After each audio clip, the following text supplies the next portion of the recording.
With Google's past history of failed flagships, they really needed a proper competitor in the flagship sphere. The Pixel 1 suffered from an unremarkable design, the Pixel 2 had durability issues, the Pixel 3 had a bad display and design with that terrible notch, the Pixel 4 had battery issues, the Soli gimmick, and it was slightly overpriced, and the Pixel 5 was good, but it was the same as the Pixel 4a 5G, and it also had no flagship system on a chip. People have been looking for a nicely balanced Pixel flagship, ideally with Samsung's style of hardware and Google's software, and it seems like the Pixel 6 is finally going to deliver on that front. Here are some of the features that I've been looking forward to the most.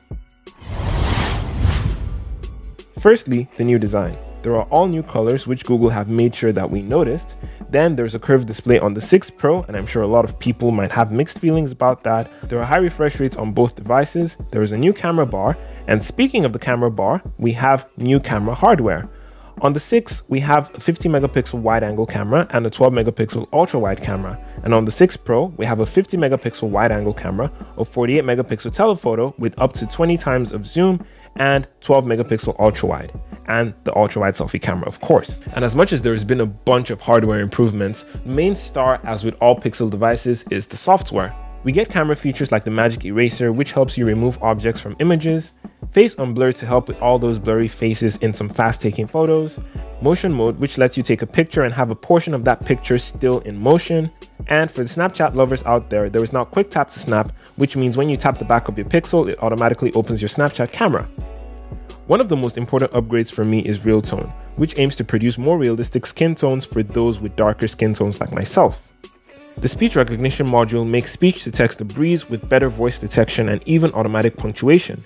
It even understands commands such as clear or send, and it understands emojis as well. Most of these awesome features are thanks to the improved hardware on the Pixel 6 and 6 Pro. With the flagship specifications of 8 or 12 gigabytes of RAM depending on if you get the 6 or 6 Pro, and the Tensor chip, which is a 5nm process, we get advanced photo processing, better machine learning for ambient processes like I mentioned earlier. We also get Material YOUU, which is the biggest functional and aesthetic redesign Android has gotten in years, big security updates with the Titan M2 chip that allows for up to 5 years of security updates, as well as the security hub. We also get a mic and camera indicator at the top right of the phone, and the toggles in the quick settings menu. The Pixel 6 and 6 Pro are water and dust resistant and feature Gorilla Glass Victus, and they have an in-display fingerprint scanner, which some people might not like due to the possibly decreased accuracy and speed, but it's more aesthetically pleasing in my opinion. So which one should you go for?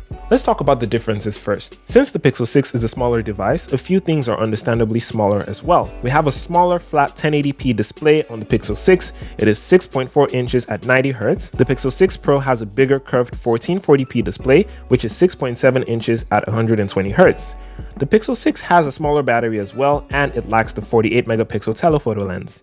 The one thing that is bigger on the smaller Pixel 6 is the bezels, which has always been the case on the smaller Pixel phones. But one factor that determines if you should buy Google's latest offering is the price.